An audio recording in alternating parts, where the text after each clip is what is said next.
السلام عليكم ورحمة الله وبركاته.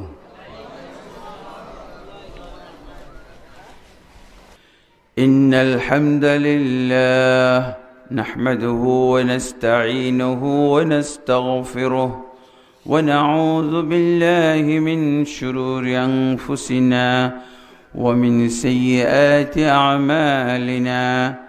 من يهده الله فلا مضل له ومن يضلل فلا هادي له. وأشهد أن لا إله إلا الله وحده لا شريك له وأشهد أن محمدا عبده ورسوله. أما بعد فإن خير الحديث كتاب الله وخير الهدي هدي محمد صلى الله عليه وسلم وشر الأمور محدثاتها وكل محدثة بدعة وكل بدعة ضلالة وكل ضلالة في النار. أما بعد فأعوذ بالله من الشيطان الرجيم. وحافظوا على الصلوات والصلاة الوسطى وقوموا لله قانتين. فإن خفتم فرجالا أو ركبانا فإذا أمنتم فاذكروا الله كما علمكم ما لم تكونوا تعلمون. وقال النبي صلى الله عليه وسلم بعد أن ذكر الصلوات: من حافظ عليها كانت له نجاة ونورا وبرهانا يوم القيامة، ومن لم يحافظ عليها لم يكن له برهان ولا نجاة ولا نور يوم القيامة.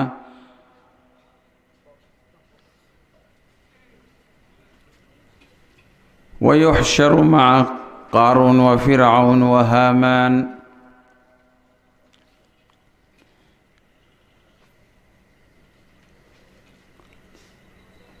আলহামদুলিল্লাহ,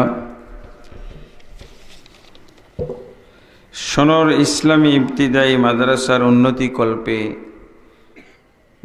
আয়োজিত দুদিনব্যাপী ইসলামী সম্মেলনের প্রথম দিনে নির্বাচিত সম্মানিত সভাপতি এবং প্রধান অতিথি এবং বিশেষ অতিথিবৃন্দ, অত্র এলাকার বিভিন্ন মসজিদ এবং মাদ্রাসার সাথে সংশ্লিষ্ট আমার প্রাণপ্রিয় ওলামা, খোতাবা, আইম্মা, আসাতিজায়ে কিরাম এবং আমার সামনে উপবিষ্ট বিভিন্ন পেশাজীবী বয়সী প্রাণপ্রিয় মুসলিম ভাই ও বন্ধুগণ, পর্দার আড়ালে মা ও বোনেরা, সকলকে আমি আমার আলোচনার শুরুতে জান্নাতের সম্ভাষণ জানাই। আসসালামু আলাইকুম ওয়া রাহমাতুল্লাহি ওয়া বারাকাতুহু।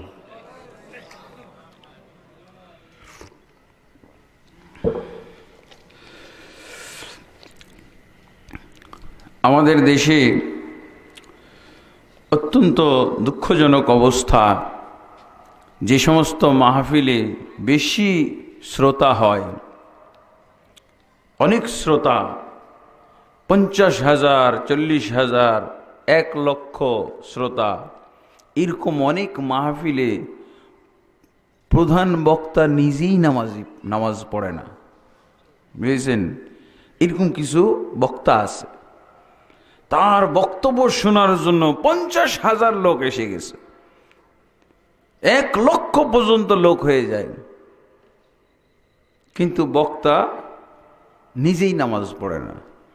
কি বোঝা যায় যে বাংলাদেশে বক্তার বেনামাজি শ্রোতা আছে।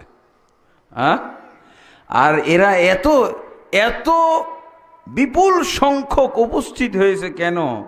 যে এই বক্তার বক্তৃতা শুনলে নামাজ পড়তে হবে না, এই ব্যাপারে মানে চিন্তা মুক্ত। মজা লাগবে, ওয়াজ শুনতে মজা লাগবে, 3-4 ঘন্টা ওয়াজ উপভোগ করা হবে, কিন্তু নামাজ এক ওয়াক্ত পড়তে হবে না। বুঝেছেন? এই সুবিধার জন্য এত শ্রোতা। কারণ কি, বক্তাই তো বেনামাজি। আপনার গত বছর ফেসবুকে তোলপাড় হয়েছিল একজন বক্তাকে কেন্দ্র করে, তাকে ধরা হয়েছিল, নামাজ পড়ে না। বুঝেছেন? আপনারা কি কেউ লক্ষ্য করছিলেন? গত বছর তাকে ধরা হয়েছিল।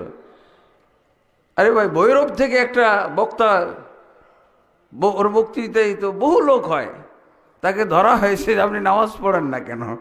বলছে নামাজ পড়ি, তবে 4-5 ওয়াক্ত একসাথে পড়ি।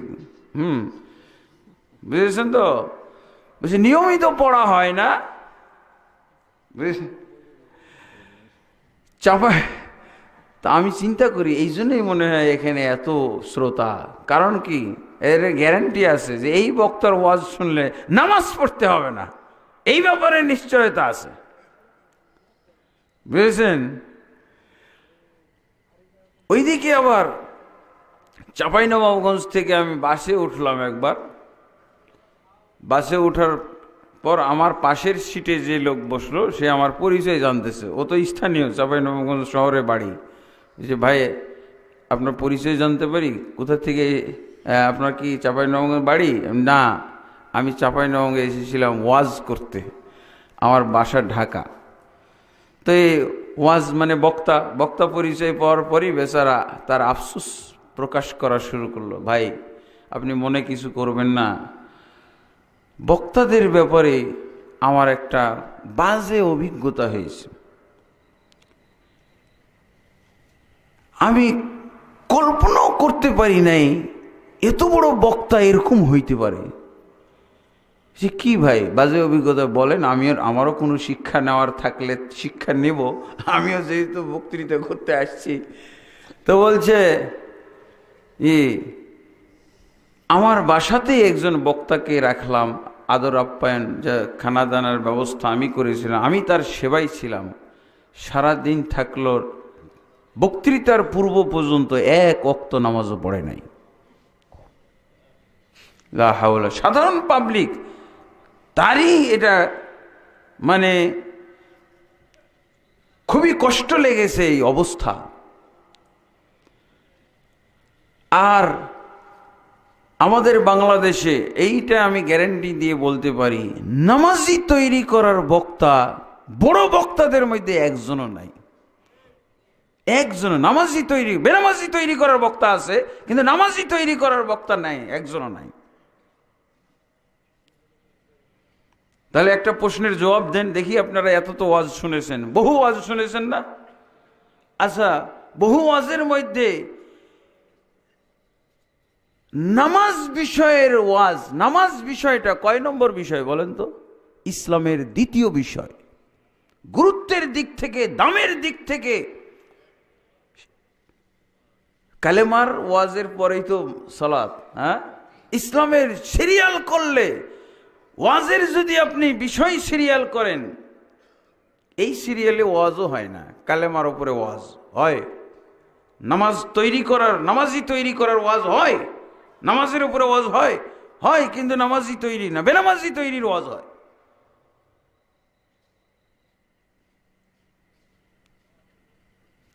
জাকাতের ওয়াজ হয়, সিয়ামের ওয়াজ হয়, হজ উমরার ওয়াজ হয়, 5টা বাদ দিয়ে ওয়াজ। ইসলামের ভিত্তি, ইসলামের ফাউন্ডেশন যেই 5টা জিনিসের উপরে রাখা হয়েছে, এইগুলোকে বাদ রেখে ওয়াজ করা হয়।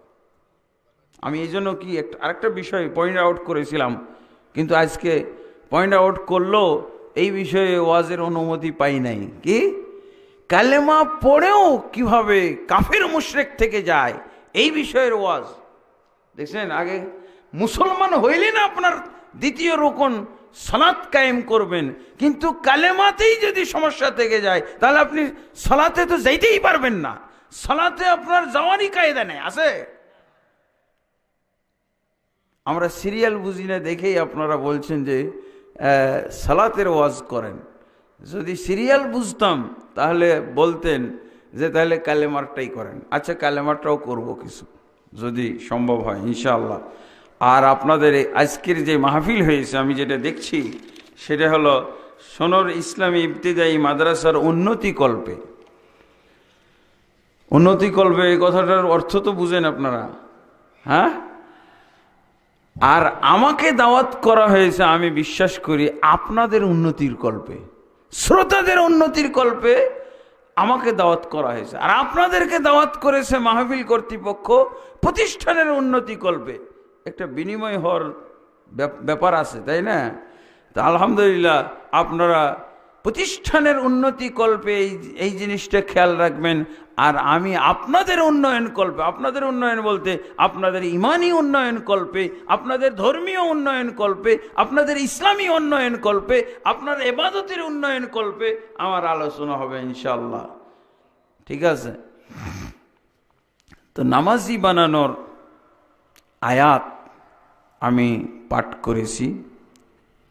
সালাতের গুরুত্ব, যেই গুরুত্ব কোরআনে আল্লাহ উল্লেখ করেছেন, যেই গুরুত্ব শুনলে কেউ বেনামাজি থাকবে না, অবশ্যই নামাজি হইতে হবে, এই গুরুত্বটা আল্লাহ তাবারক ওয়া তাআলা সূরা বাকারার 238 এবং 39 নম্বর আয়াতে উল্লেখ করেছেন।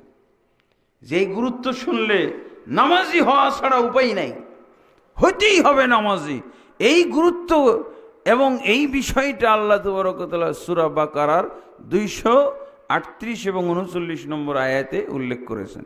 একটু মনোযোগ সহকারে শুনবেন। হাফিযু আলাস সালাওয়াতি ওয়াস সালাতিল ওয়ুসতা ওয়া কুমু লিল্লাহি কানিতিন।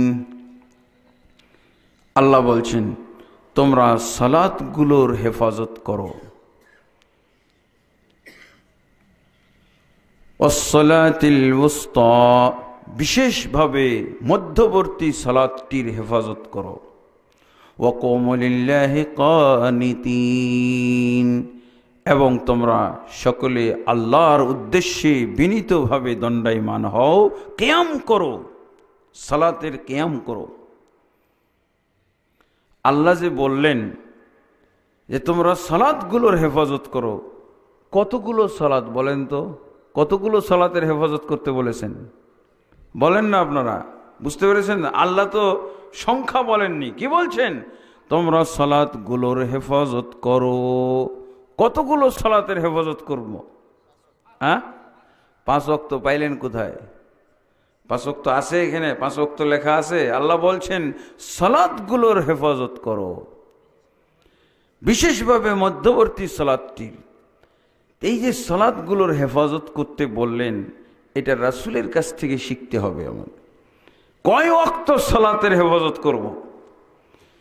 যারা রাসূল সাল্লাল্লাহু আলাইহি সাল্লামের কাছ থেকে কোরআন বুঝে না, তারা ওয়াক্তই খুঁজে পায় না, কয় ওয়াক্ত পড়বে। কেউ বলছে 3 ওয়াক্ত, কেউ বলছে 5 ওয়াক্ত, একজন চ্যালেঞ্জ করে বলছে কোরআন 3 ওয়াক্ত নামাজ পড়তে হবে। আল্লাহর রাসূল সাল্লাল্লাহু আলাইহি সাল্লাম হলেন কোরআনের মুফাসসির। কোরআনের প্রধান তাফসীর কারককে, 1 নম্বর তাফসীর কারককে বলেন তো? রাসূলুল্লাহ সাল্লাল্লাহু আলাইহি ওয়াসাল্লাম। রাসূলুল্লাহ সাল্লাল্লাহু আলাইহি ওয়াসাল্লাম হলেন কোরআনের তাফসীর কারক।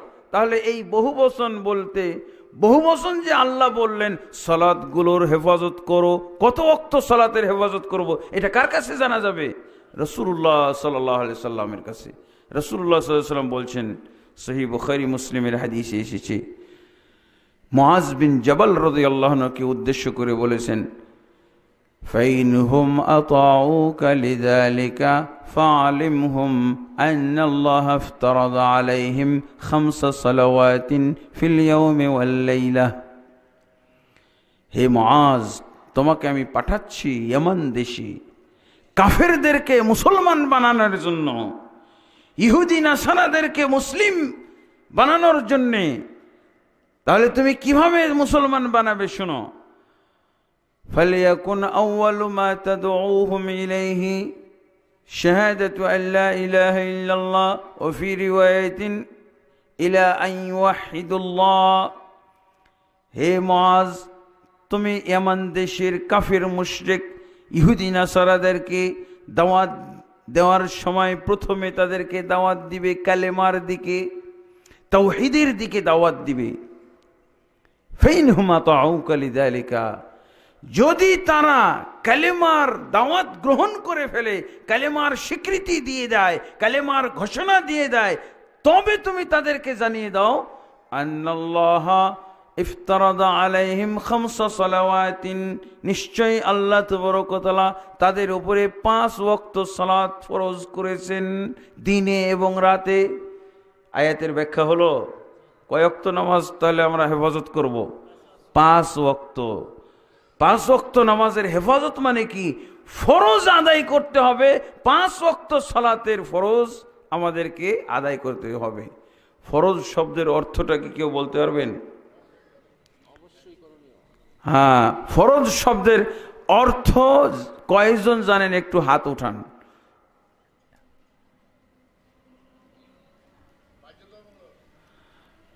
তিনজন না আরো বেশি উঠছে? এদিক থেকে উঠছে 4 জন। রোগ ধরা পড়েছে। আমাদের বাংলাদেশে বেনামাজির কারণ হলো ফরজ শব্দের অর্থ জানে না। বাংলাদেশে আপনি বলেন তো, আপনার এলাকারটা বলেন, আপনাদের এলাকায় নামাজির সংখ্যা বেশি না বেনামাজির সংখ্যা বেশি? বেনামাজির সংখ্যা বেশি। হ্যাঁ, কি পরিমাণ বেশি একটু তুলনা করেন তো।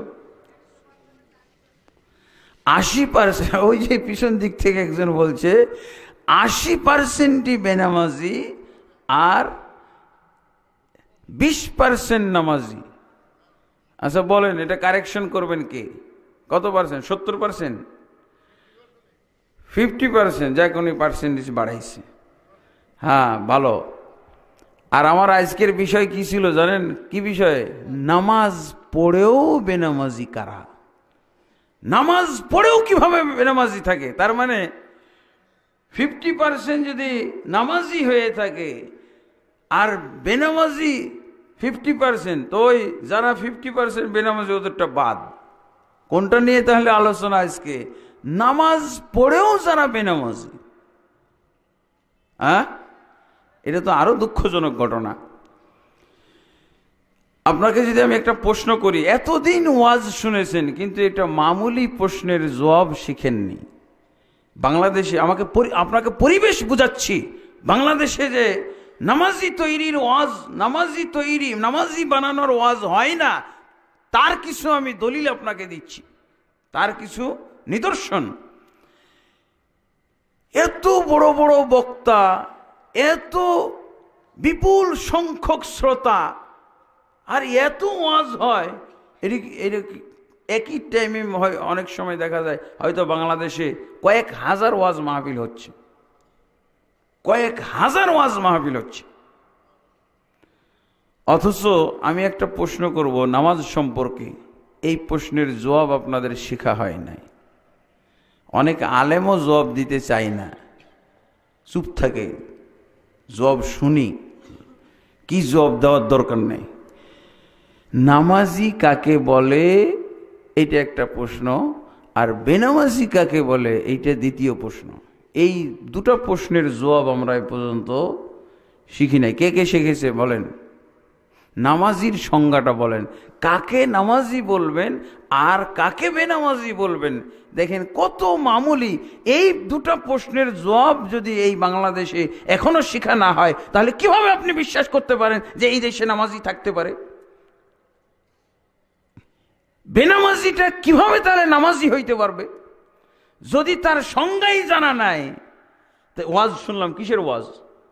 এ পর্যন্ত যে ওয়াজ শুনলাম, এখনো আমি জানি না নামাজি কাকে বলে, এই জিনিসটাই শিখি নাই। তাহলে আপনি নিজে নামাজি হবেন কি করে, আর আপনি পরিবারকে নামাজি বানাবেন কি করে? দেখেন কত মামুলি না। এই জবাবটা লক্ষ জনতা, লক্ষ লক্ষ শ্রোতাওয়ালা বক্তা এই পর্যন্ত শিখাইতে পারে নাই এই প্রশ্নের জবাব এ পর্যন্ত। অথচ এই প্রশ্নের দুটির জবাবের মধ্যে নামাজি তৈরির রহস্যটা রয়ে গেছে। এই প্রশ্নের জবাব যদি জানতো বাংলাদেশের মুসলমান, তাহলে নামাজি হয়ে যেতে পারত। জবাব জানে না তো নামাজি হবে কি করে? হইতে পারবে? নামাজি হওয়ার সংজ্ঞা, বেনামাজির সংজ্ঞা জানি না। আরেকটা কথা বলবো, নামাজি তৈরি করার কর্মসূচি, নামাজি তৈরি করার কর্মসূচি কয়টি? আর ভাই এগুলোই তো হলো লাইন মতো কথা, নামাজি তৈরির কথা, নামাজি তৈরি হওয়ার ওয়াজ এগুলো। আপনি বলেন নামাজি তৈরি করার কর্মসূচি কয়টি ও কি কি? আমরা কি সেই কর্মসূচি বাস্তবায়ন করে থাকি আমাদের পরিবারের ভিতরে? এই যে কয়টা পয়েন্ট আউট করলাম, এগুলো এই বিষয়ে ওয়াজ শোনা দরকার। ওই বেনামাজি বক্তাগুলোর সামনে যতগুলো শ্রোতা থাকে, এই বুঝেছেন না? লা হাওলা ওয়ালা কুওয়াতা ইল্লা বিল্লাহ। এবার আসেন, মোটামুটি তরজমা এবং তাফসির আমরা শুনলাম 238 নম্বর আয়াতের সূরা বাকারার। এবার আসেন 39 নম্বর আয়াতে আল্লাহ কি বলছেন? فَإِنْ خِفْتُمْ فَرِجَالًا أَوْ رُكْبَانًا فَإِذَا أَمِنْتُمْ فَاذْكُرُوا اللَّهَ।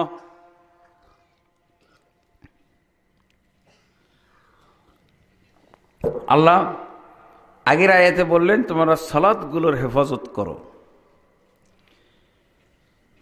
বিশেষভাবে মধ্যবর্তী সালাত। মধ্যবর্তী সালাত বলতে কেউ আসর বলে, কেউ ফজর বলে, তাফসিরের অনেক তাফসির আছে। সালাত হেফাজত করার কথা আল্লাহ বললেন, তাই না? তাহলে কয় ওয়াক্ত হেফাজত করব? 5 ওয়াক্ত ফরজ হিসেবে হেফাজত করব। এটা কিন্তু একটা কারণ যে আমরা ফরজ শব্দটার অর্থ জানি না। দেখেন, অর্থ জানার সাথে সাথে কিন্তু আপনারা বুঝেন, হ্যাঁ এবার আমি নামাজি হইতে পারবো, শেষ, আমি পেয়ে গেছি একটা সূত্র। ফরজ শব্দের অর্থ জানলেই আমরা নামাজি হইতে পারতাম। এখানে আরেকটা পয়েন্ট,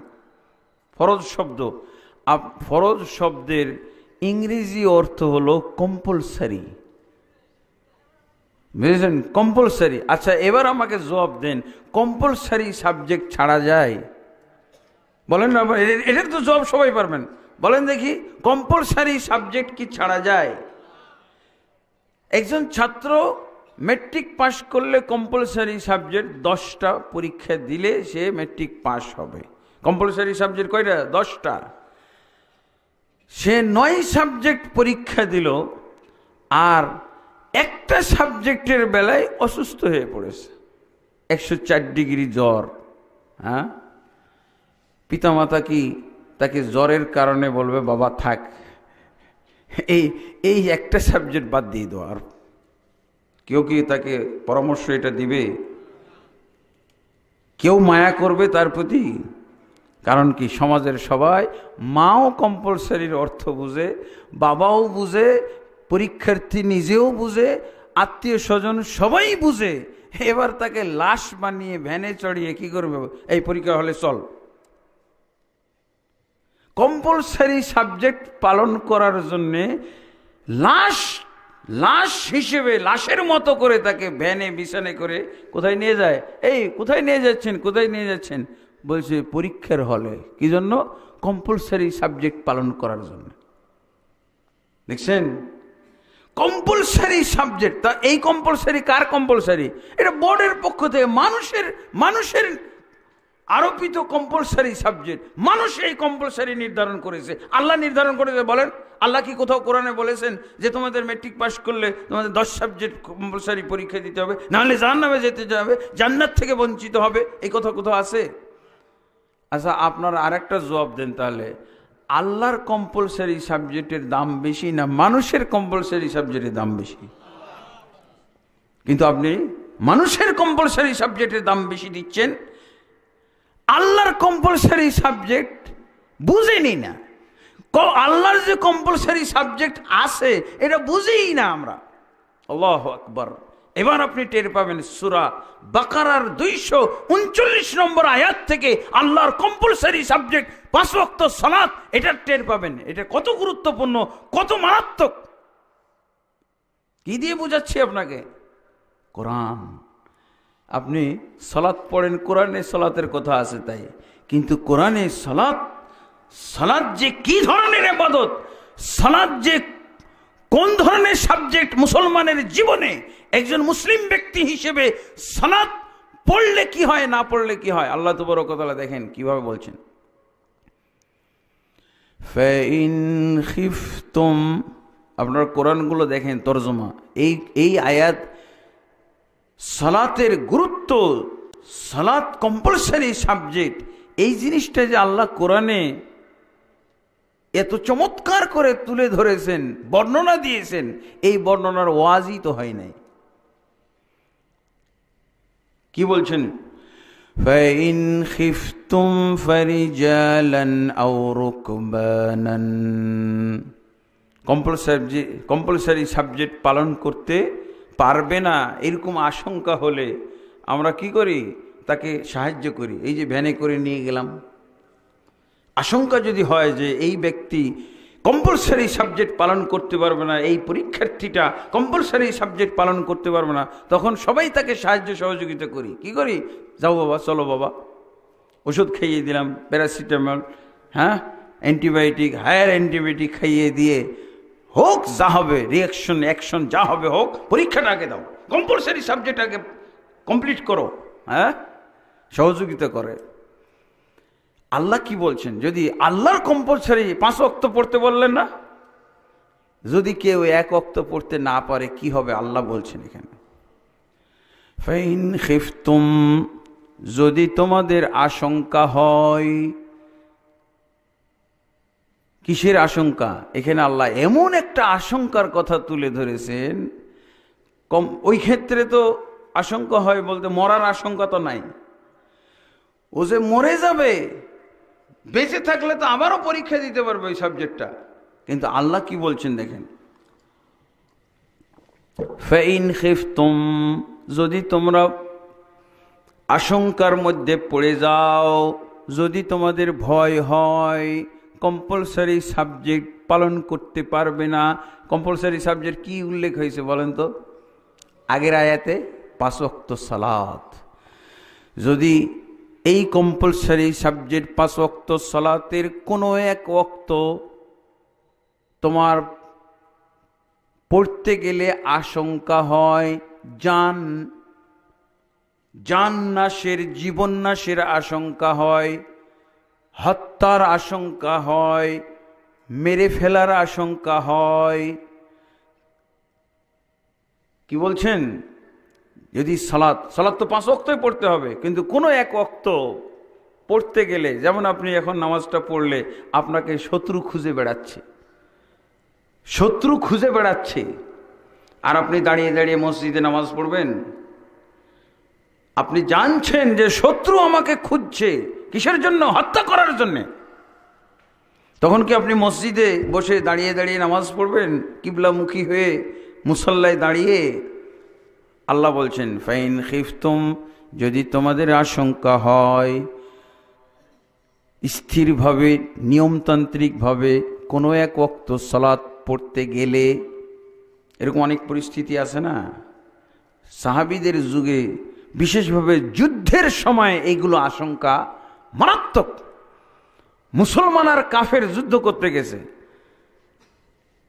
মুসলমান আর কাফের যুদ্ধ হচ্ছে, ওয়াক্ত হয়ে গেছে, জোহরের ওয়াক্ত হয়ে গেছে, অথচ বা আসরের ওয়াক্ত হয়েছে, কিন্তু আসরের ওয়াক্ত পড়ার সময় পাইতেছে না, কারণ যুদ্ধ চলতেছে, তো আসরের ওয়াক্ত পড়ার সময় পাইতেছে না।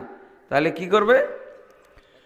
ফারিজালান, তাহলে হাঁটতে হাঁটতেই, দৌড়াইতে দৌড়াইতেই নামাজ পড়ো। ফারিজালান মানে রিজলুন মানে পা, তাহলে পায়ে হাঁটতে হাঁটতে, পায়ে দৌড়াইতে দৌড়াইতেই নামাজটা পড়ো। আও রুকবানান, অথবা আরোহী অবস্থায় পড়ো। এই সিস্টেমটা এসেছে ইসলামে। যখন আল্লাহর রাসূল সাল্লাল্লাহু আলাইহি ওয়াসাল্লাম, সাহাবায়ে কেরাম মুসলমানরা কাফেরদের বিরুদ্ধে যুদ্ধ করত, সে সময় দুইটা অবস্থা। কাফেরের সাথে যুদ্ধ করলে, প্রতিপক্ষের সাথে যুদ্ধ করলে দুই অবস্থা হবে না, হয় আপনি জিতবেন না হলে তারা জিতবে। আপনি জিতবেন, প্রতিপক্ষ হেরে যাবে, পরাজিত হবে, অথবা আপনি পরাজিত হবেন, প্রতিপক্ষ বিজয়ী হবে। এই দুই অবস্থার কোনো একটা তো হবে, তাই না? তো এখানে আল্লাহ কি বলছেন? তো সাহাবায়ে কেরামের ক্ষেত্রে অনেক সময় এরকম ঘটেছে, তারা যুদ্ধ করতে যেয়ে হেরে গেছে, তারা যুদ্ধ করতে যেয়ে কাফেরকে পরাজিত করেছে। কাফেরদেরকে পরাজিত করা এই অবস্থাটাই বেশি ঘটেছে।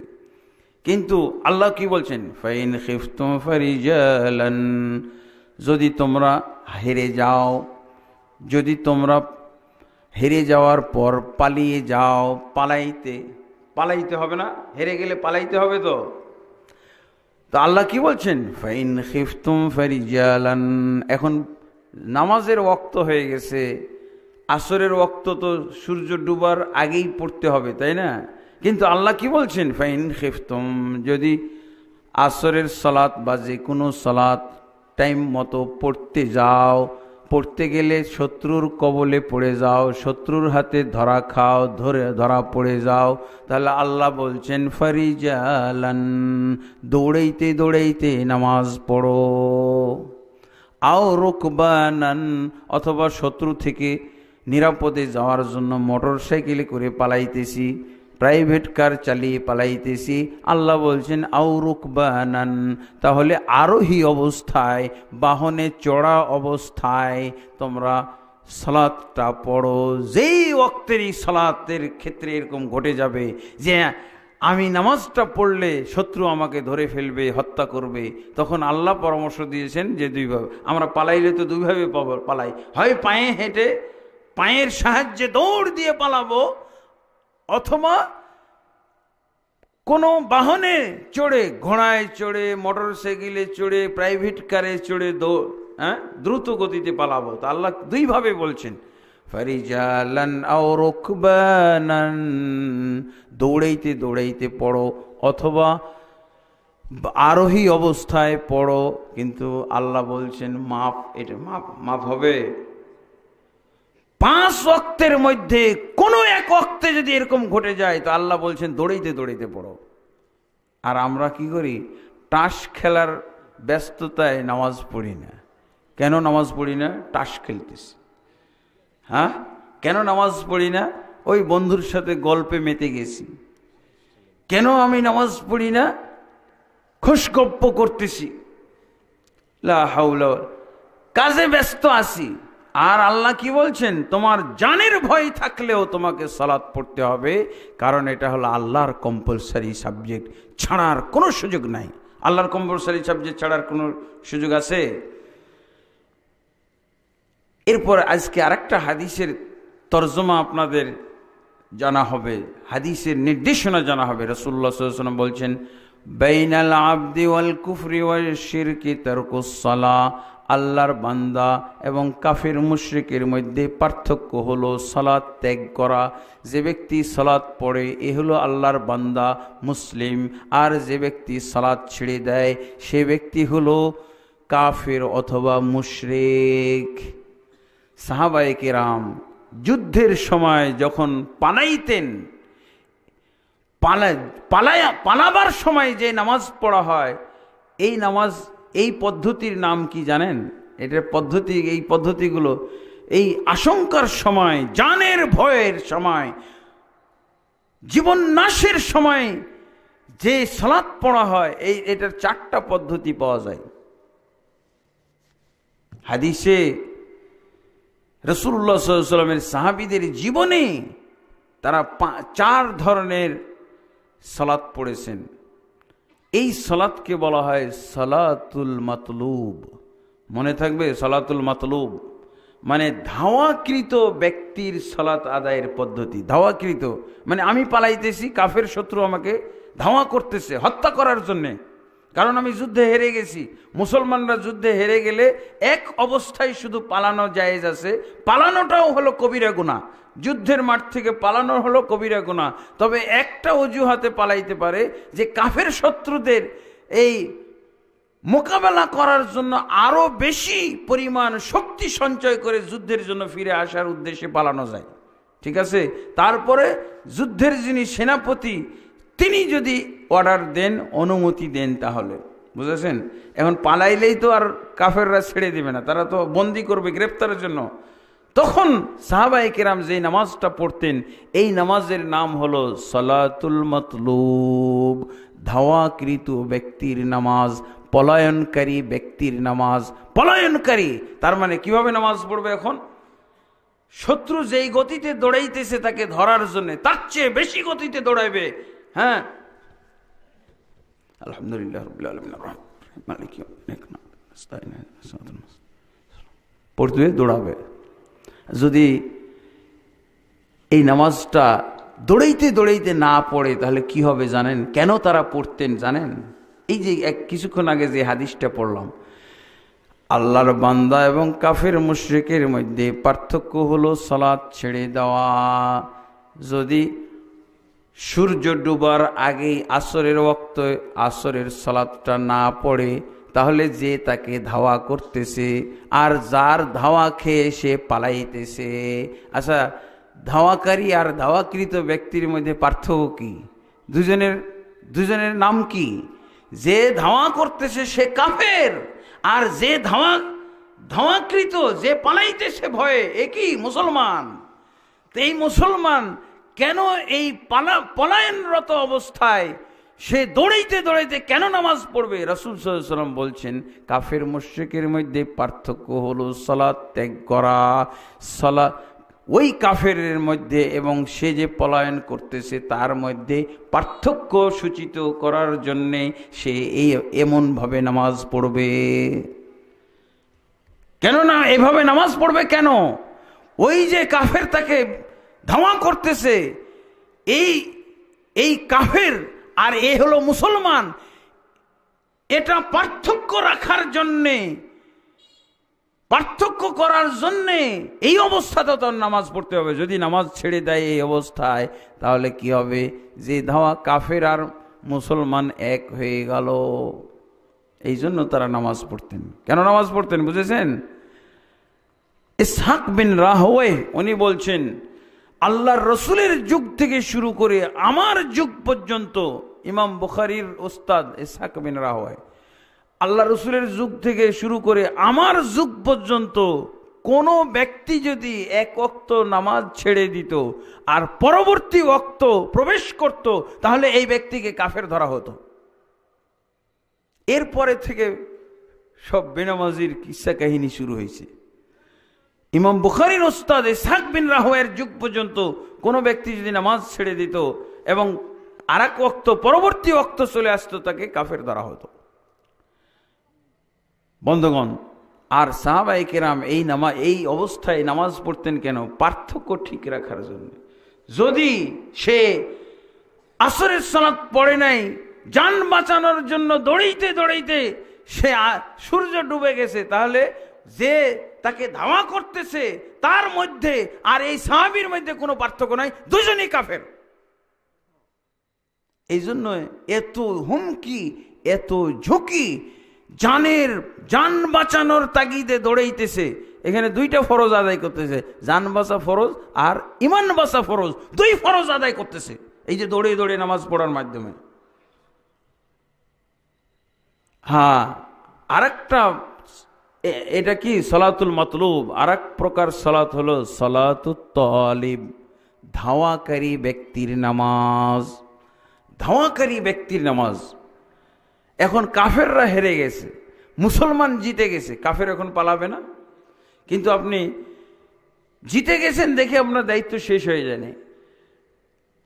দুই ধরনের অবস্থা হইতে পারে, হত্যা অথবা বন্দি।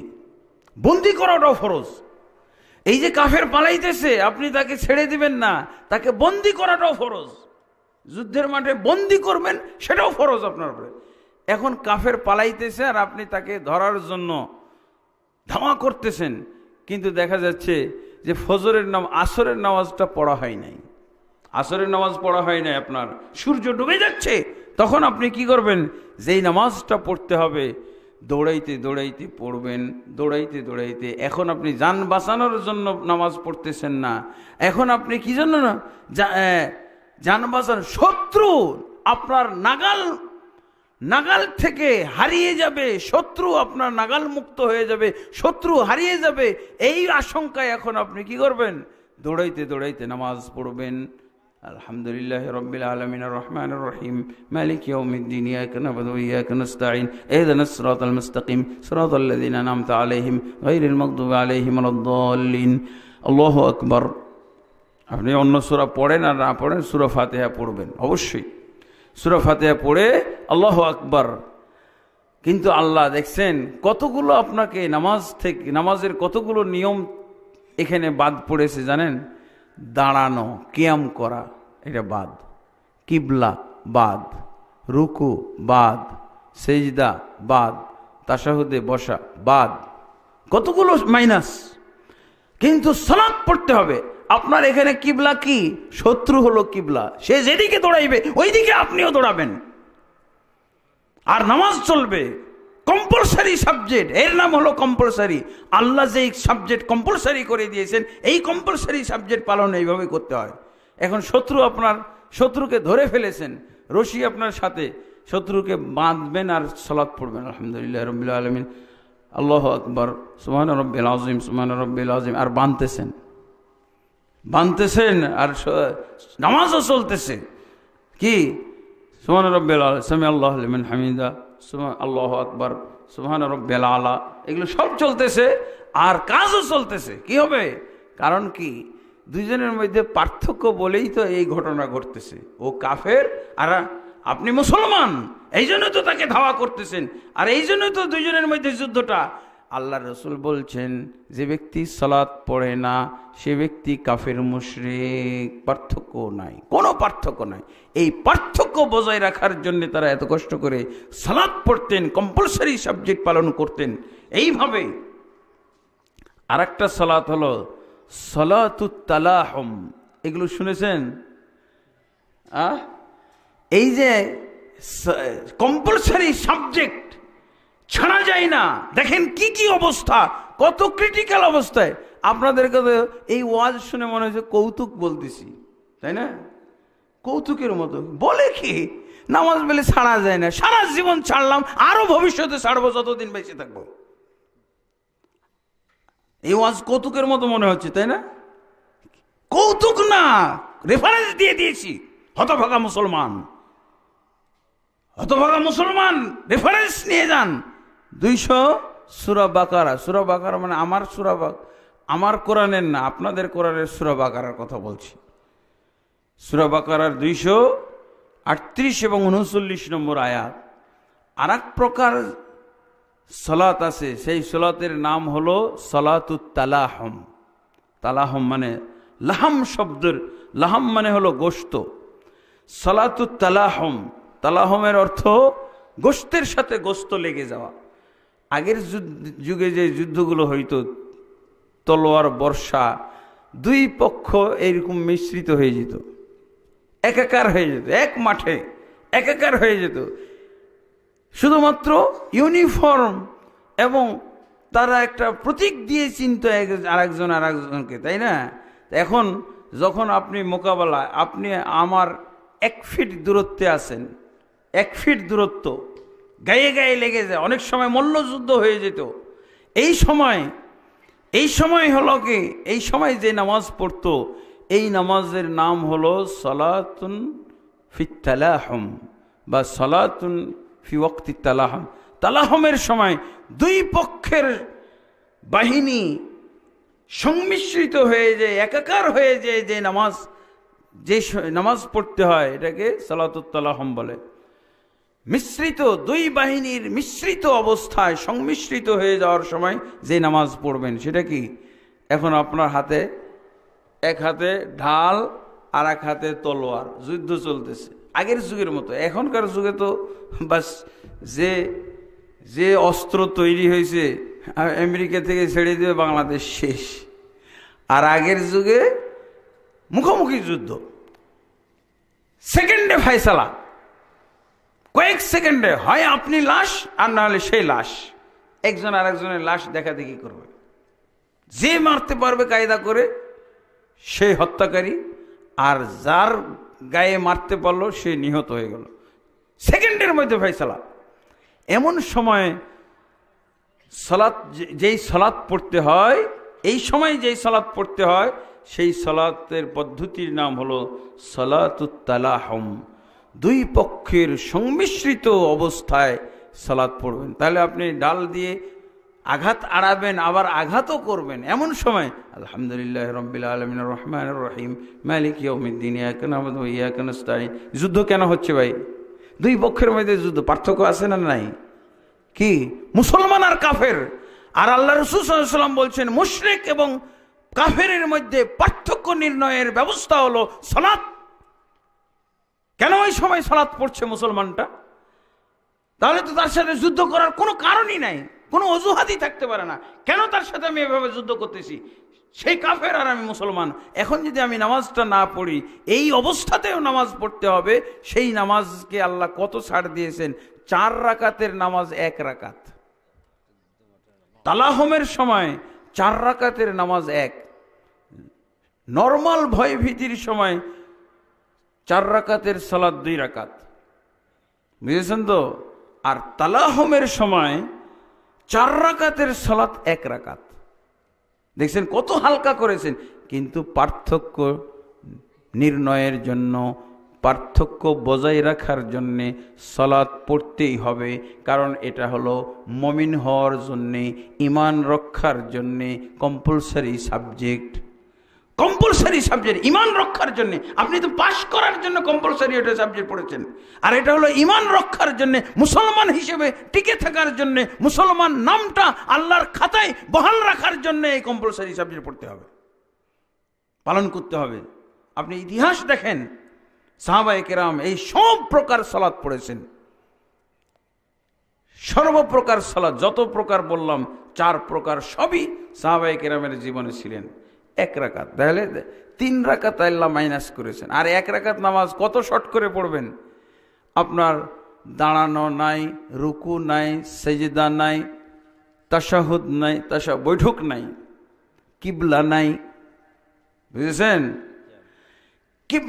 সব মাইনাস করে, তাও ফর্মালিটি আল্লাহর কম্পালসারি সাবজেক্ট পালন করতেই হবে। না করলে যার সাথে যুদ্ধ হচ্ছে উভয়ই সমান, পার্থক্য নাই, কোনো পার্থক্য নাই। এই পার্থক্য বজায় রাখার জন্য এইভাবে সালাত পড়া, এটাই হলো সালাতের গুরুত্ব।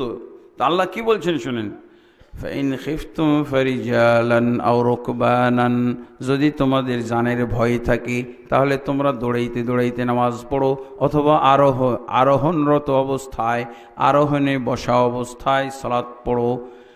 ফাইযা আমিনতুম ফাযকুরুল্লাহ কামা আল্লামাকুম, যখন তোমরা নিরাপদে থাকবে। আমরা নিরাপদে আছি না? এখন কোনো যুদ্ধ হয় তাহলে ওই 4 প্রকার সালাত আমাদের পড়তে হবে। 4 প্রকার পদ্ধতি কি আর আছে?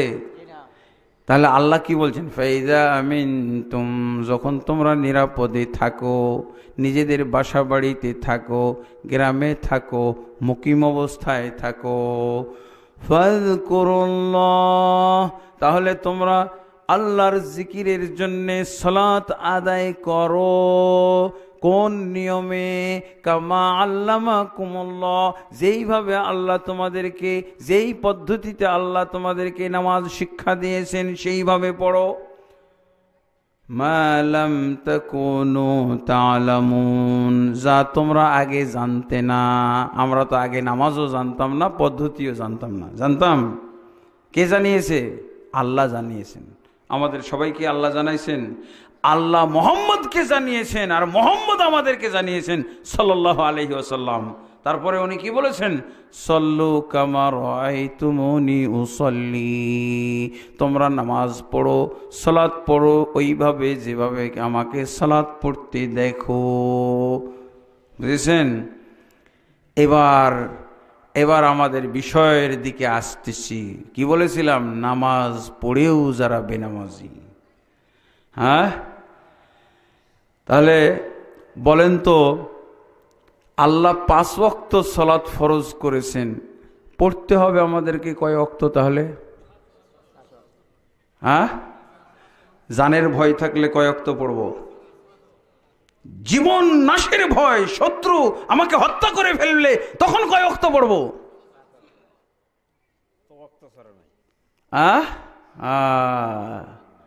বুঝা গেছে? কয় ওয়াক্ত পড়ব?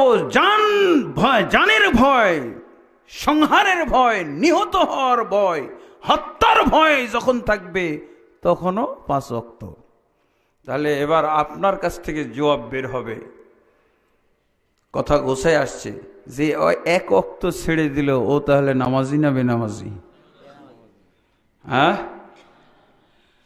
যেমন মেট্রিকে ফেল, এক সাবজেক্ট ছেড়ে দিলে মেট্রিকে ফেল, 1 ওয়াক্ত সালাত ছেড়ে দিলে সালাতে ফেল।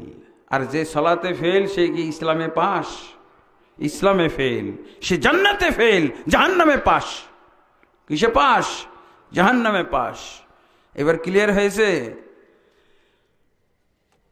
নামাজি হলো সেই ব্যক্তি যেই ব্যক্তি 5 ওয়াক্ত সালাত পড়ে, 1 ওয়াক্ত বাদ দেয় না।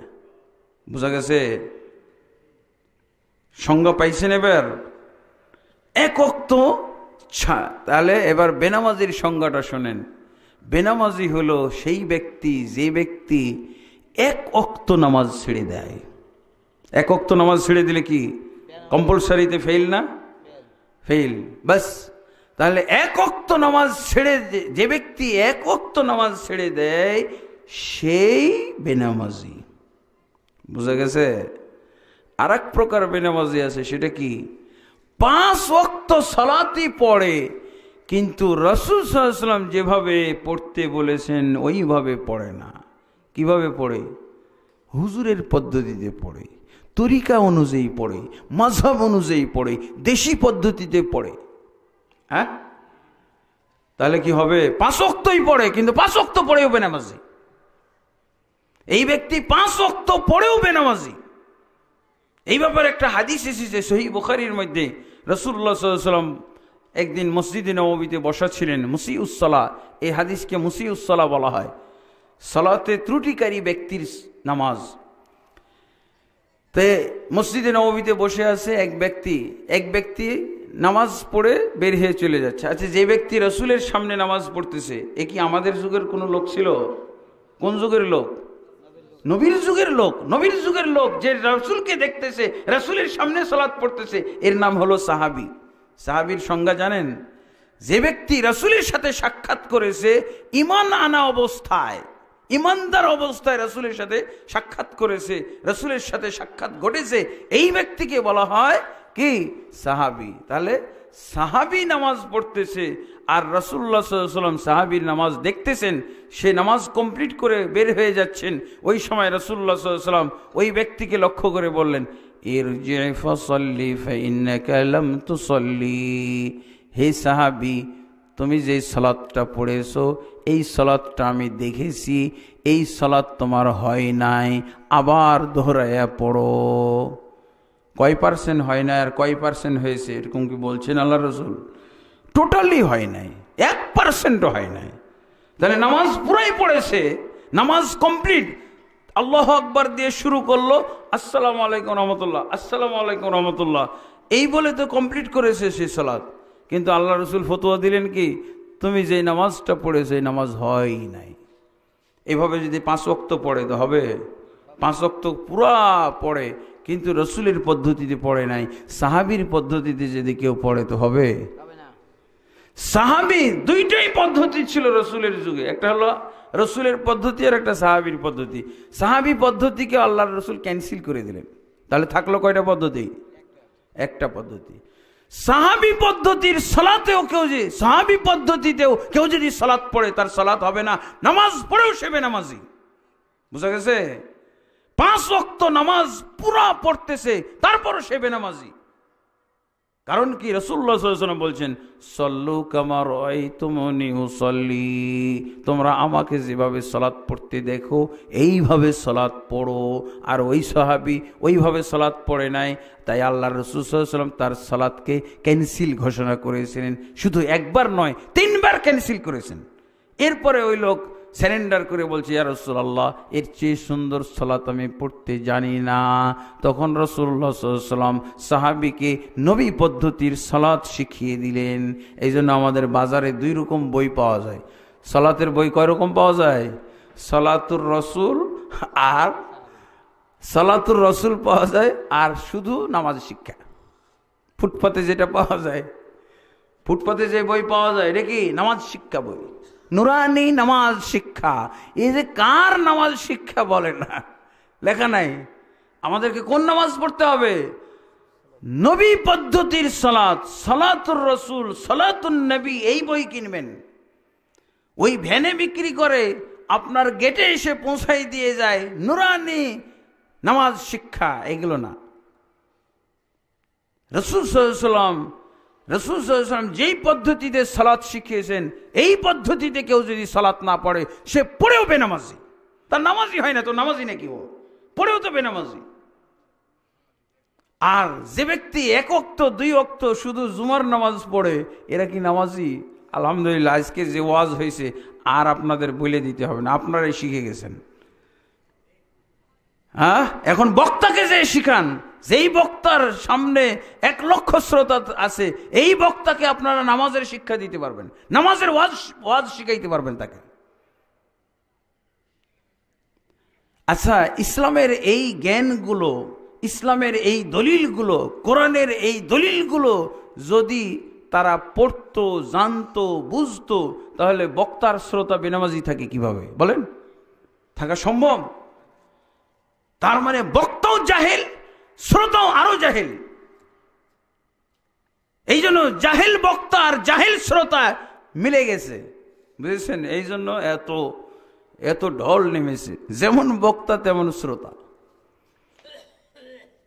আর শ্রোতা ওয়াজ শুনে মজা পায়, কারণ কি? আমার তো নামাজ পড়া লাগবে না, এই বক্তার ওয়াজ খালি শুনেই মজা পাওয়া যাবে, কিন্তু নামাজ 1 ওয়াক্ত পড়া লাগবে না। ঠিক আছে না? এই জন্যই এত শ্রোতা আসে। হ্যাঁ, আর আমাদের শ্রোতা নাই, এইটি পালাই যাইতেছে, ধরে রাখা যায় না, বুঝেছেন? আলহামদুলিল্লাহ, তা ক্লিয়ার হয়েছে? তাহলে এই জবাবটা পাইছেন আপনারা, নামাজি কাকে বলে আর বেনামাজি কাকে বলে? ক্লিয়ার হয়েছে? এখন নামাজি হইতে পারবেন। আমরা নামাজি হইতেই পারি না, কারণ এই 2টা প্রশ্নের জবাব নাই। এখন জবাব নাই দেখে সব আমরা কি ধারণা অনুযায়ী সবাই নামাজি। একজন প্রশ্ন করেছে বড় হুজুরকে, বাংলাদেশে 2 কোটি মানুষের, 2 কোটি মুসলমানের নেতা, আলেম, তাকে প্রশ্ন করেছে। আমার এক ছাত্র দারুল ইহসান ইউনিভার্সিটিতে পড়তো, সেই ছাত্র আমার কাছ থেকে যে জ্ঞান গ্রহণ করেছে, সহিহ বুখারী পড়াইতাম, তো ওই ছাত্র যে জিজ্ঞেস করতেছে ওই হুজুরকে, আমি তো বললাম যে আমাদের দেশের আলেমদেরও এই জবাব জানা নাই, এই 2টা প্রশ্নের জবাব জানা নাই, নামাজি কাকে বলে আর বেনামাজি কাকে বলে। শতকরা 99 জন আলেমেরই এই জবাব জানা, বক্তাদেরই জানা নাই, তো শ্রোতা জানবে কি করে? তো উনি পরীক্ষা করার জন্য গেল, তাহলে ওই আলেমকে যে আমি প্রশ্ন করব, প্রশ্নটা কিভাবে করছে দেখেন। যে বলছে যে হুজুর, এক ব্যক্তি 2 ঈদের নামাজ পড়ে, ঈদুল আজহা এবং ঈদুল ফিতর, আর কোনো নামাজ পড়ে না, এই ব্যক্তি নামাজি না বেনামাজি? প্রশ্ন করছে আমার ছাত্র, যে এই ব্যক্তি নামাজি না বেনামাজি একটু বলেন তো। তো ওই হুজুর, ওই যে বড় হুজুর, সে আসমানের দিকে একটু তাকিয়ে একটু তন্ময় হয়ে থেকে চিন্তা ভাবনা করে বলতেছে, ঈদের নামাজটাও তো একটা নামাজ, এই নামাজ পড়লেও নামাজি। নামাজি এগুলো জবাব দিল কি? নামাজি। কারণ কি? ঈদের নামাজ তো সুন্নাহ, কেউ কেউ বলে ওয়াজিব, সুন্নাহ মুআক্কাদা বা ওয়াজিব। তো এই নামাজ পড়লে নামাজি হয়ে গেল, এটা কেমন কথা? তার মানে ওনার কাছে ক্লিয়ার না। নামাজি আর বেনামাজি এখন পর্যন্ত কম্পালসারি যেই সাবজেক্টগুলো নামাজের, 5 ওয়াক্ত ফরজ নামাজের ক্ষেত্রেই কেবল নামাজি আর বেনামাজি বলা যাবে। কেউ যদি সুন্নত নামাজ ছেড়ে দেয় সেই ব্যক্তিকে বেনামাজি বলা যাবে না। ফরজ 1 ওয়াক্ত নামাজও যদি কেউ ছেড়ে দেয়, জুমার নামাজ শুধু পড়ে, আচ্ছা কিছু তাহলে আমরা কি বলে প্রয়োগ শুনি। একজন 2 ঈদের নামাজ পড়ে আর কোনো নামাজ পড়ে না, তাহলে নামাজি না বেনামাজি? শ্রোতারা আপনারাই এখন ক্লিয়ার হয়ে গেছেন সে বেনামাজি, অথচ 2 কোটি জনতার নেতা উনি জবাব দিয়েছেন কি যে একেও নামাজি বলা হবে। কারণ কি, 2 ঈদের নামাজটাও তো নামাজ, খালি নামাজ পড়লেই হয়। আরেকটা বলেন, শুধু জুমার নামাজ পড়ে নামাজি না বেনামাজি? বেনামাজি। আচ্ছা আলহামদুলিল্লাহ, এই তো কাজে লেগে গেছে। আচ্ছা বলেন, মাগরিবের নামাজটা পড়ে আর 4 ওয়াক্ত পড়ে না, নামাজি না বেনামাজি? আচ্ছা ধরেন ফজরেরটা পড়ে, ফজরেরটা বাদ দেয়, নামাজি না বেনামাজি? আলহামদুলিল্লাহ ক্লিয়ার হয়ে গেছে। একজন এসে আমাকে বলতেছে, ইন্স্যুরেন্সে চাকরি করে, এসে আমাকে খুব অহংকারের সাথে বলছে, হুজুর আমার আল্লাহর 30 দিন ফজরের নামাজ মিস যায় না। বলছে বাকিগুলো সময় পাই না। ও মনে করছে যে ফজরের নামাজটা যত কঠিন, 1 ওয়াক্তই কভার করবে সব, বুঝেছেন? এরকম আমাদের দেশে এলিম ভিত্তিক নামাজি পাওয়া যায় না, ধারণা ভিত্তিক নামাজি। এগুলো সব কি ধারণা ভিত্তিক নামাজি, ধারণা ভিত্তিক নামাজি না, এলিম ভিত্তিক নামাজি আর বেনামাজি আজকে আমরা শিখে গেছি। আচ্ছা তাহলে আমরা কি আজকে থেকে সবাই নামাজ কেমন নামাজি হব? ধারণা ভিত্তিক নামাজি না এলিম ভিত্তিক নামাজি? এলিম ভিত্তিক নামাজি হব। এলিমটা কোথায় পাইছেন আপনারা? সূরা বাকারার 238 এবং 39 নম্বর আয়াত। আলহামদুলিল্লাহ এলিম ভিত্তিক নামাজি হওয়া শিখে গেছি। এখন আপনারা নামাজি বানাবেন, সেটা কোন নামাজি বানাবেন? আজকের ওয়াজের মাধ্যমে যে নামাজি হওয়ার শিক্ষা পেয়েছেন সেই নামাজি না দেশি নামাজি বানাবেন? দেশি নামাজি না ইসলামী নামাজি বানাবেন? বলেন। দেশি নামাজি না, ইসলামী নামাজি বানাইতে হবে। ইসলামী নামাজি বানানোর জন্য 3টা কর্মসূচি আছে। কয়টা কর্মসূচি? এই যে নামাজি হওয়ার শিক্ষা পাইলেন, এই নামাজি কিভাবে? এই নামাজি হওয়ার তো এলিম পেয়ে গেছেন, এটা কি বলা যাবে আজকে না পরে কখনো এসে বলবো? নামাজি তৈরি করার যে কর্মসূচি, এটা আজকেই কমপ্লিট করতে হবে না? পরে আর আশা হয় কি না, আর সবাই কি পাওয়া যায় কি না? 3টা কর্মসূচি, 2টা আমরা কিন্তু শুনেছি কিন্তু বুঝি নাই। দুটা কর্মসূচি আমাদের শোনা আছে কিন্তু বুঝা নাই। আচ্ছা শুনে কোনো লাভ আছে যদি না বুঝি? কই কর্মসূচি জানি কিন্তু নামাজি তো হয় নাই। 2টা কর্মসূচি জানি, একটা জানি না। অনেকে জানি অনেকে জানি না। 3টা কর্মসূচির মধ্যে যেই 2টা কর্মসূচি জানি কিন্তু বুঝি নাই, সেই 2টা আগে বলি নাকি? সেই 2টা কমন পড়বে। প্রথম কর্মসূচি হলো রাসূলুল্লাহ সাল্লাল্লাহু আলাইহি ওয়াসাল্লাম বলছেন, মুরু আওলাদাকুম বিসসালাতি ওয়া হুম আবনাউ 7 সিনিন। তোমরা তোমাদের সন্তানদেরকে, বাচ্চাদেরকে সালাতের আদেশ দাও যখন তাদের বয়স 7 বছর হয়। শোনা আছে না নাই? এটা প্রথম কর্মসূচি, শোনা আছে। কিন্তু এই কর্মসূচিতে কোনো কাম হয়েছে? কেন কাম হয় না? বুঝা হয় না, বুঝা ছাড়া শোনা হয়েছে। আমার বাড়িতে এই কর্মসূচি, একটা কর্মসূচি দিয়েই হয়ে যায়, 2টা লাগে না। আমার বাড়িতে আলহামদুলিল্লাহ আল্লাহ আমাকে 8 জন সন্তান দিছেন। 8 জনের মধ্যে 2 জন হইল আখেরাতের পাড়ি জমানো, আর 6 জন আমার সাথে। এই তো আমার সর্বশেষ বাচ্চা লেটেস্ট 7 বছর পূর্ণ হলো এই ফেব্রুয়ারির 7 তারিখে। 7 তারিখে, 10 তারিখে সে ওই যে হেফজখানায় পড়ে, আমারই মাদ্রাসায় পড়ে। আমার মাদ্রাসা ওখানে উত্তরখানে একটা আছে এবং দক্ষিণখানে একটা।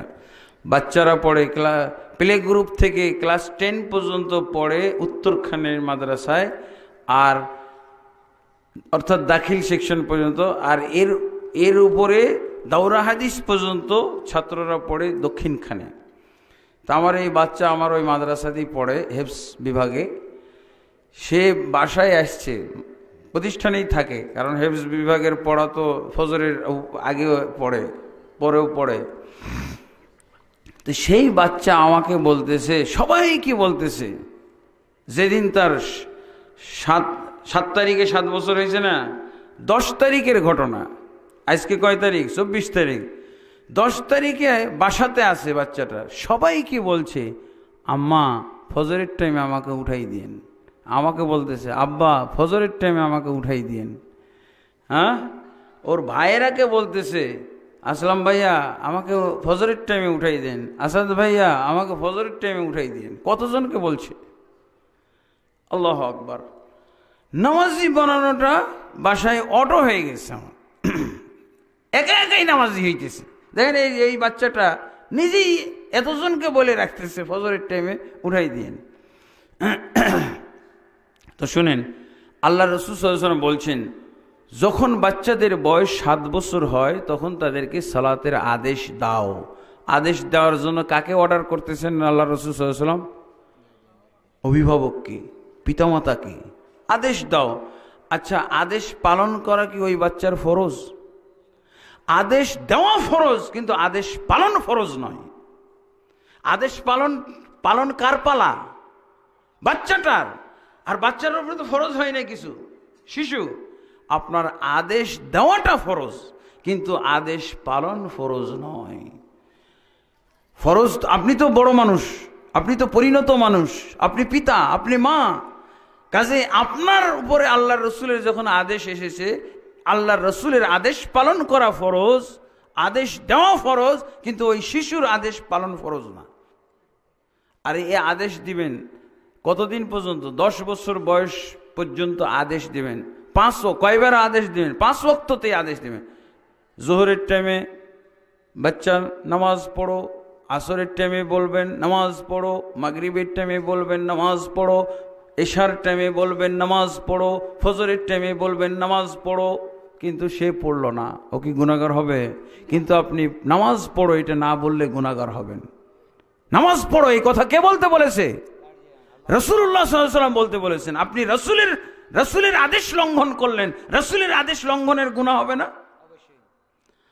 আর এবার আপনি দেখেন, রাসূলের এই আদেশ পালনার্থে আপনি যে 3 বছর প্রতিদিন 5 বার করে আদেশ করেছেন, এই আদেশটা বাচ্চার কানে সেট হয়ে যে কি হবে, সে তার নামাজের উপরে মাইন্ড সেট আপ হয়ে যাবে।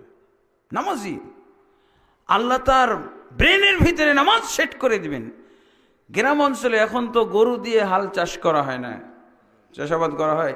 আমি গ্রামে দেখেছি যে কৃষকরা গরু দিয়ে হাল চাষ করার সময়, জমি চাষ করার সময় গরুটাকে বলে ডানে ডানে ডানে, বামে বামে বামে। ঠিক যখন ডানে ডানে বলছে ও ডান দিকেই যাচ্ছে, কখনো ভুল হয় না। বামে বামে বলছে, এরকম দৃশ্য কি আপনারা দেখছেন? আপনাদের এদিকে কতদিন আগে গরু দেওয়া হাল চাষ বন্ধ হয়েছে, কিন্তু এই কথা কি আপনারা জানা আছে? এটা কি গরুটা বামে বামে ডানে ডানে, ডান আর বামের আমল জানে, শব্দ অর্থ বলতে পারবে না। গরুকে যদি জিজ্ঞেস করেন এই ডান শব্দের অর্থ বল, পারবে? বাম শব্দের অর্থ বল, পারবে গরু বলতে? কিন্তু আমল শিখে গেছে, ডানের আমল কি আর বামের আমল কি। কেন? এই ডানে বামে বলতে বলতে আর মাইন্ডে সেটা হয়ে গেছে, ডানে বললে কোন দিকে যাইতে হবে আর বামে বললে কোন দিকে যায়। আর বানু আদম সন্তান, সমস্ত মখলুকাতের মধ্যে সেরা মখলুক, তাকে আপনি যদি দৈনিক 5 বার নামাজ পড়ো এই কথাটা বলেন, 3 বছর পর্যন্ত 5 বার করে যদি দৈনিক বলেন, এ কি বেনামাজি হইতে পারে? দেখছেন, এই বাচ্চাটাকে কিন্তু নামাজ পড়ো বলাই শুরু হয় নাই, এ কোথা থেকে শিখছে? এর আগের বাচ্চাকে যে নামাজ পড়তে বলেছিলাম ওইটা দেখেই ও শিখে গেছে। পিতামাতাকে আর ওয়াজই করতে হয় নাই, অটো হয়ে গেছে। তার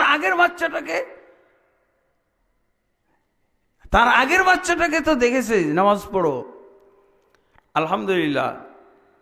দ্বিতীয় কর্মসূচি আমার লাগেই নাই, আমার ফ্যামিলিতে দ্বিতীয় কর্মসূচি প্রয়োজনই পড়ে নাই। দ্বিতীয় কর্মসূচি কোনটা?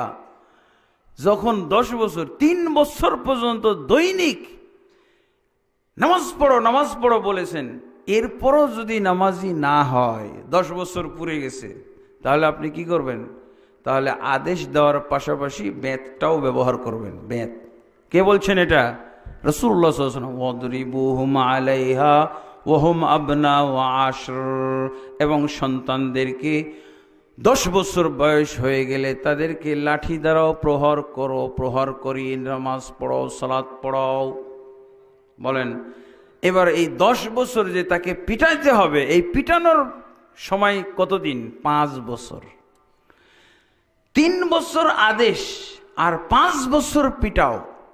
আদেশের পাশাপাশি পিটাইতে হবে 15 বছর পর্যন্ত। অথচ আপনার আদেশ যদি এই 3 বছরে একটাও পালন না করে, গুনাহগার না বাচ্চাটা? পিটানোর পরও যদি নামাজ না পড়ে, পিটানোটা ফরজ, কিন্তু ওই পিটানোর পরও ওই বাচ্চার নামাজ পড়া ফরজ না। আপনি পিটাইলেন, বেত দিয়ে মারলেন, নামাজে চলে গেল, মসজিদে যাওয়ার কথা বলে খেলার মাঠে চলে গেল, গুনাহগার না?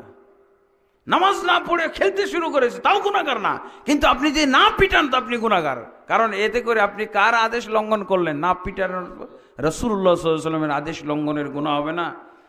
আর আরও একটা গুনাহ হবে, এটা আপনার টের পান না। সেটা কি?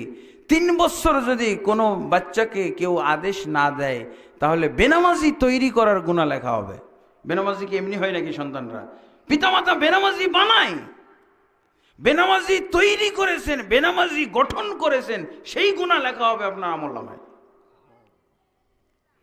আর বাচ্চাকে আপনি প্রহার করেননি, এই জন্য আপনাকে বেনামাজি গঠনকারী হিসেবে, অপরাধী হিসেবে ধরা হবে।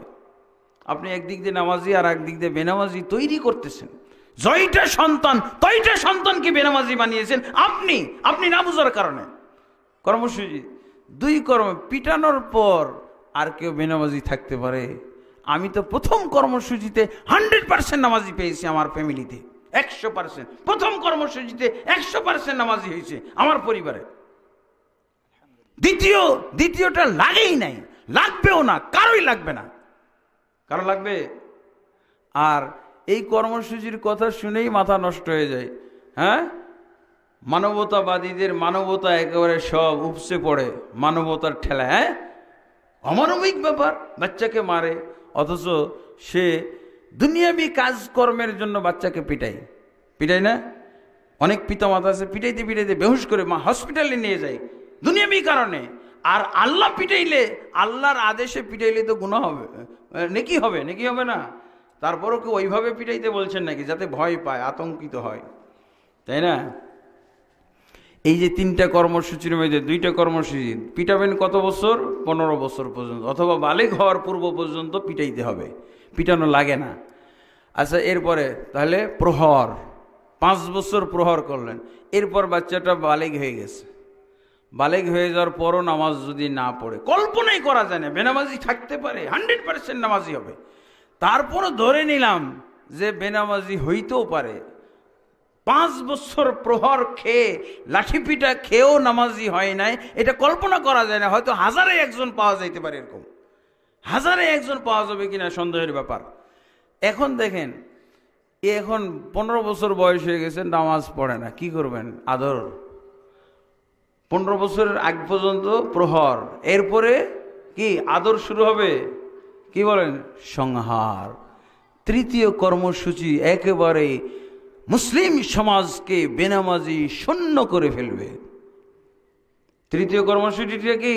সংহার, মৃত্যুদণ্ড, হত্যা। এইটা পিতামাতা অভিভাবকের হাতে নেই।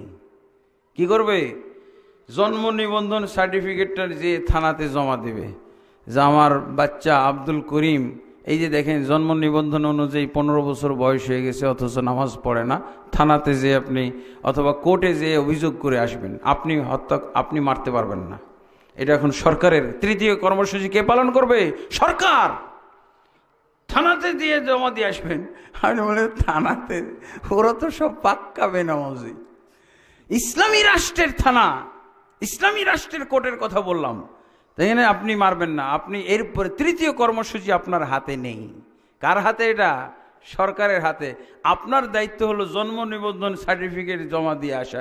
এই যে দেখেন আমার বাচ্চা এক ওয়াক্ত নামাজ পড়ে না অথবা বেনামাজি, তার বয়স এই যে দেখেন 15 হয়ে গেছে, বালেগ হয়ে গেছে, নামাজ পড়ে না, তখন রাষ্ট্রের দায়িত্ব হলো একে এই যে দেখছেন কি করবে? সংহার, প্রহর, এরপরে হলো সংহার। সংহার মানে কি? এই তৃতীয় কর্মসূচির কারণে রাসূলুল্লাহ সাল্লাল্লাহু আলাইহি ওয়াসাল্লামের সমাজের মুনাফিকরাও 100% নামাজি ছিল, পাক্কা মুনাফিক। আদম থেকে নিয়ে কিয়ামত কাল পর্যন্ত এত খারাপ মানুষের জন্ম হয়নি, হবে না। মুনাফিক যারা রাসূলের সাথে মুনাফিকি করেছে, যারা রাসূলের সাথে গাদ্দারি করেছে, তারা 5 ওয়াক্ত নামাজ পড়তো, 1 ওয়াক্ত বাদ দিত না। পাক্কা মুনাফিক, কিন্তু 1 ওয়াক্ত নামাজও ছাড়তো না। কারণ কি? এই তৃতীয় কর্মসূচি বেনামাজি শূন্য করে ফেলেছিল। বেনামাজি শূন্য। তারা চিন্তা করতো, তারা তো আখেরাত জান্নাতের জন্য নামাজ পড়তো না। তারা চিন্তা করতো এত সুন্দর একটা বাড়ি বানাইলাম, কত সুন্দর খেজুরের বাগান আছে, এত আত্মীয় স্বজন, কি যোগ্য যোগ্য জামাই পাইলাম, কি যোগ্য যোগ্য পুত্রবধূও পেলাম, কি একটা সুন্দর পরিবেশ, মজার মধুর পরিবেশ পেয়েছি। হাই হাই, নামাজটা যদি না পড়ি তাহলে কবরে রেখে আসবে, মোহাম্মদ কবরে পাঠিয়ে দিবে। এই জন্য এইসব দেখে নামাজ পড়তো, 1 ওয়াক্ত নামাজ বাদ দিত না। নামাজ বাদ দিত, 1 ওয়াক্ত নামাজ বাদ দিত না।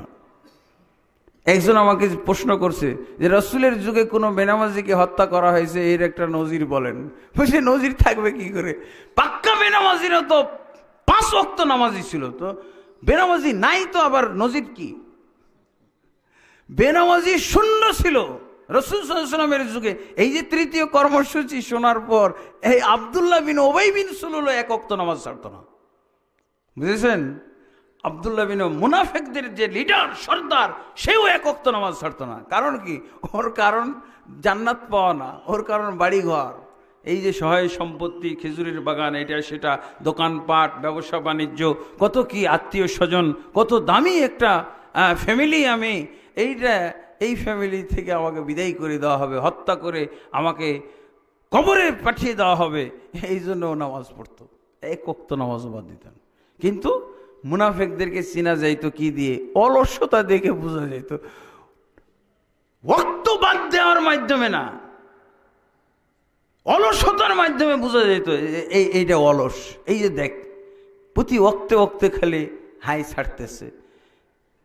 3 রাকাত ছুটে গেছে, ডেলি 2 রাকাত ছুটে, ডেলি পরে আসে, তাশাহুদে এসে বসে। অলসতা দেখে বোঝা যেত এটা মুনাফিক। কিন্তু নামাজ ত্যাগের মাধ্যমে বোঝার কায়দা ছিল না, কারণ কেউ নামাজ ছাড়তো না, 1 ওয়াক্ত নামাজ ছাড়তো না। আর আমাদের বাংলাদেশে, যেই দেশে নামাজি তৈরির এলেম নাই, কর্মসূচি নাই, সেই দেশে বক্তাই নামাজ ছেড়ে দেয়। আমি এক জায়গায় বগুড়াতে এই নামাজির বিষয়ে ওয়াজ করেছিলাম। আমাকে ওই মাহফিল কর্তৃপক্ষ দেখা হলো এবার যে হুজুর আপনি যে নামাজির ওয়াজ করেছিলেন, সেই মাহফিলে দ্বিতীয় বক্তাই নামাজ পড়ে না। আমার বাসায় ছিল। আপনি তো প্রধান বক্তা ছিলেন, দ্বিতীয় বক্তা যিনি ছিল উনি নামাজ পড়েন। এগুলো রোগ। লা হাওলা ওয়ালা কুওয়াতা ইল্লা বিল্লাহ। এবার ইনশাআল্লাহ আমরা নামাজি তৈরির কর্মসূচিও পেয়েছি। আমাদের বাংলাদেশে পাক্কা ইমানদার 1 ওয়াক্ত নামাজ পড়ে না, আর রাসূলের যুগে পাক্কা মুনাফিক 1 ওয়াক্ত নামাজও ছাড়তো না। আর আমাদের যুগে ইলম কালামহীন সমাজ হওয়ার কারণে পাক্কা ইমানদার 1 ওয়াক্ত নামাজ পড়ে না। এরকম পাক্কা ইমানদার আপনাদের দিকে আছে কিনা জানি না, আমাদের দিকে আছে। বলে কি, ওই বেটা নামাজ পড়লে কি হবে, আর দাড়ি রাখলে কি হবে, আর ইবাদত বন্দেগী করলে কি হবে, ওর তো ইমানই নাই। আর নিজের ব্যাপারে কি বলে, আর আমি নামাজ না পড়লে কি হবে, দাড়ি না রাখলে কি হবে, ইবাদত বন্দেগী না করলে কি হবে, আমার ইমান আবার পোক্তা। দেখছেন আমাদের যুগের কেমন হাস্যকর অবস্থা। কেমন হাস্যকর অবস্থা, এক ওয়াক্ত নামাজ পড়ে না অথচ ঈমান পাকা। আর রাসূলের যুগে পাক্কা মুনাফিক এক ওয়াক্ত নামাজ ছাড়ত না। দেখছেন ডিফারেন্সটা? ইলমের কারণে, ইলমের জোর। আর আমাদের দেশে, আমাদের সমাজে অজ্ঞতার কারণে আমরা সালাত পড়তে পারি না, আমাদের সালাত হয় না, আমরা নামাজি হতে পারি না, আমরা আমাদের বাচ্চা সন্তানদেরকে নামাজি বানাইতে পারি না। তা আলহামদুলিল্লাহ, আমি যেই বিষয়ে আপনাদের সামনে বক্তব্য রাখবো বলেছিলাম, নামাজি তৈরি করার বিধান, নামাজি তৈরি করার পদ্ধতি এবং নামাজ পড়েও কিভাবে বেনামাজি থেকে যায়, এই বিষয়গুলো খুবই জরুরি বিষয়। এটা নামাজের সমাজ গঠন করতে হলে এই বিষয়গুলো জানা অতীব জরুরি। তাই আমি আপনাদের সামনে এই বিষয়ে যথাসাধ্য কোরআন এবং হাদিসের দলিল সহকারে তুলে ধরেছি, উপস্থাপন করেছি। আল্লাহ তাবারক ওয়া তাআলা আজকের এই বক্তব্যের মাধ্যমে আমাকে বরকত দান করুন এবং এর সওয়াব দান করুন, এবং আল্লাহ তাবারক ওয়া তাআলা আপনাদেরকেও এই বক্তব্যের মাধ্যমে উপকৃত করুন।